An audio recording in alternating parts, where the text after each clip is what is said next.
I cannot describe how crazy this episode 4 really was. It just sort of went up themselves. Of course, this is the first time on my channel. My name is Retro. I like to talk about animation, and today we talk about the Unicorn Wars Internal Episode 4. And this was so many things happened with just so little time. It just sort of, my mouth just dropped. Especially the first sort of fight scene. It wasn't even a fight scene. It was a chase scene versus Emma and the Nine-Tailed Fox. It's something just mind blowing. My mouth just dropped. That's saying a lot because I see a lot of animation, a lot of action, a lot of horror, but I can never remember anything just this type of level. The last time I remember something very similar is sort of back in the 80s. That sort of, I remember the title of the OVA called, I think, Cat Hunters or something like that. Basically, two ladies are basically bunny hunters and they have to like chase someone with a car. It's like the last best chasing made for an anime series for over 30 some years. That is a long time that something blows my mind of a chase scene. And this episode 4 just went up it. It's just that incredible. Also, I did love this episode. Get more chance to develop other side characters, at least most of the other cast, like the monk, that he was sort of bitch worn for a little bit, but this kid has some chops. I mean, he was taken down, but the kid will not stay down.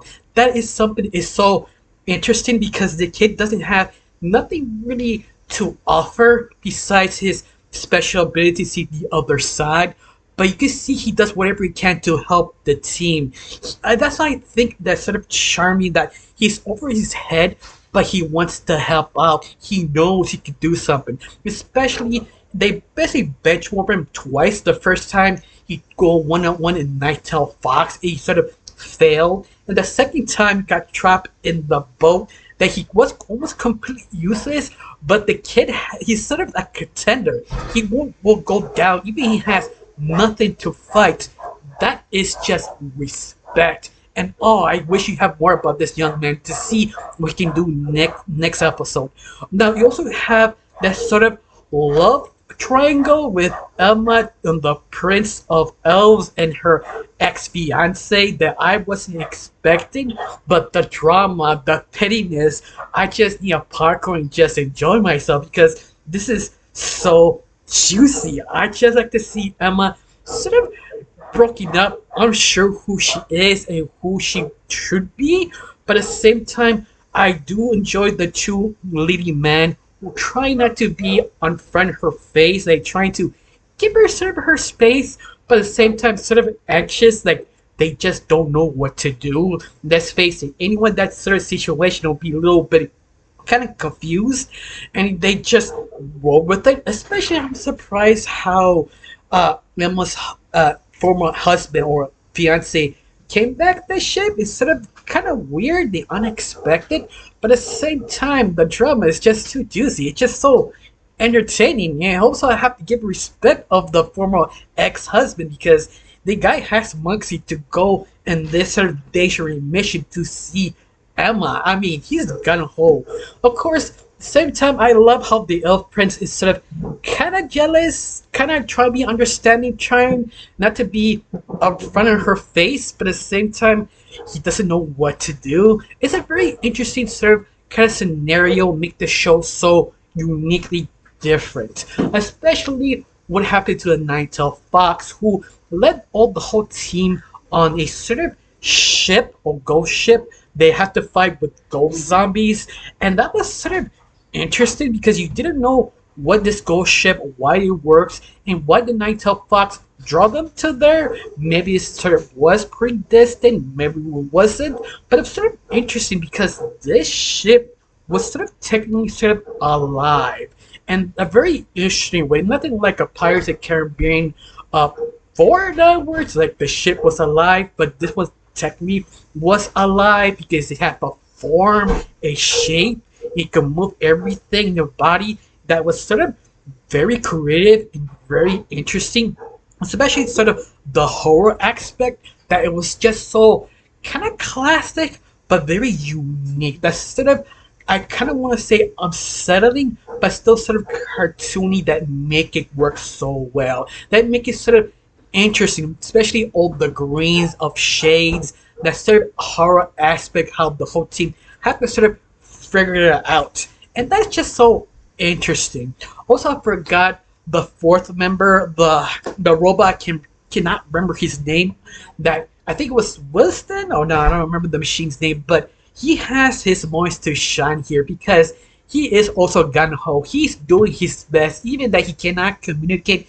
He is going for it, helping his own members. That's the thing I love about this show. Is the little moments let the characters fully show their personality, even they don't say that much or that define or not define, more specifically, more understanding the dialogue. What I mean is sort of like the Prince Elf, that his dialogue wasn't amazing. I mean, I think that's the only complaint I have about this series. Once in a while, the dialogue doesn't feel right of the situation or how the character posted said. The voice actor just said because that's how it was written. I mean, that's you do actually notice that, but besides that, that's the only complaint I have. But the rest of it is just mwah, it's just so delicious, so impactful, so much emotion, and something that I could not predict was actually going on. Especially how the monk lost his connection on the other side, that he was trying so hard. I mean, the poor boy, he tries so much. You have to give him A for effort. Besides that, I feel kind of sad of all the characters, even the former fiance, aka the ex-boyfriend of Emma, that he really wants her back, but at the same time, he's sort of out of his own depth, the situation he really is with Emma. Of course, also the elf prince, he's also like, yeah, bro, you can't stay here. Like, it's sort of, you kind of understand everybody, you feel empathy, but at the same time, they have to keep moving forward. Especially Emma, how she's sort of traumatized that she realized how powerful she is, but she used her full ability can actually destroy many lives. Especially what happened with Naftel Fox, because she sort of destroyed a lady's house and her kids, and they're still alive. But that sort of trauma, that her expression, her fear, and Emma just sort of freaking out that she doesn't want to hurt people. That's her sort of mirror, sort of a mental block of that. Like, who wouldn't? I mean, she doesn't know her limitations. Now she had to deal with her boyfriend or ex-boyfriend. You also her sort of husband, ex-husband. But you have two guys who wonder who she used to be, and all these emotions that she doesn't know what to do. You feel sad for the girl. In fact, I think this is the most relatable Emma actually had been at least the last couple episodes. Let's face it, Emma wasn't a strong character because you really think she was sort of a spoiled brat in the beginning. Now you just feel sad for her. You just like, girl, I feel you. Like, yeah, you have to decide right now. I mean, a little, maybe not, but at the same time, you have to kind of fix this that right now to go on. But beside that, I am hyped to see the next episode because it just went crazy after surprise after thing. I mean, it's kind of hard to describe the action. It just was art in the purest moment. Just a little bit of dialogue, like I said it before, is not the greatest strength of the series. But besides that little nitpick, this episode 4 was the hype. It was, mwah, it was so great. Now I have this question: how you felt? You felt sad for Emma, or the prince, or the ex-husband, or any other characters? Because let's face it, everybody technically screwed, especially Emma, who actually accidentally called a Cthulhu squid to take care of the problem and have another problem to take care of the squid. But besides that, how you felt about this episode? You love it, you hate it? Tell me down below. Let me know. I got nothing else to say. Just thank you for watching. Don't forget to subscribe. And have a wonderful day. Bye.